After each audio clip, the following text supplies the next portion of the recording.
What's up guys, it's Bucky. Welcome to your, let's see, 31st Java tutorial. And in this tutorial I'm going to be talking to you guys about something called an enhanced for statement. Now in the last couple tutorials I showed you guys how to use a counter controlled for statement to add up all the values in an array or just sum them all together. Well, actually Java made a very easier way to do this, and they named it an enhanced for statement. So let me show you guys how to do it. First thing we need is an array, and I'm going to name mine Bucky as usual. I'm going to use my array initializer and just set it to equal to like 4, 5, 6, 7.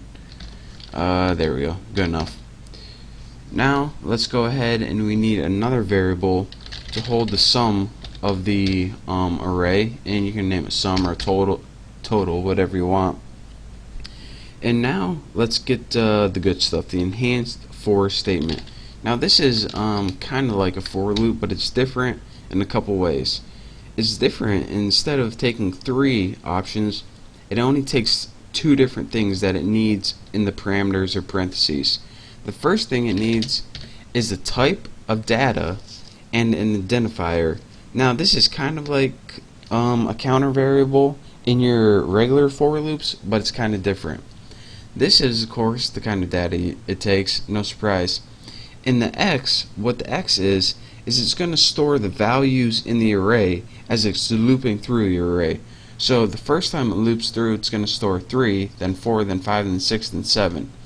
And you just need a variable to hold all those values, so that's why this is called the type and this is called the identifier. Next, after that, the only other thing it takes is the name of the array. Now, if you're saying, alright, why do I have to name this array? In case you have more than one array in your program, one named Bucky, one named Tunafish, one named Dogwood, it knows what array you're talking about.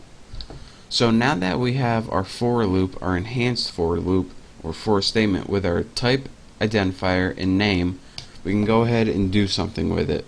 So let's just go ahead and take that total and set it equal to X. And what's this going to do is it loops through is add these numbers to total each time it loops. So the first time it's going to add 3 to 0, then 4 to 3, then 5 to 7, and it's just going to keep adding up till it gets the sum, and eventually total is going to hold the sum of all those numbers. So now that total holds the sum of all those numbers, let's go ahead and just print out system out. Come on, print line. There you go. Total. Now let's go ahead and just print it out, make sure we don't have any errors, and we get the value 25. So let me show you guys what this did one more time.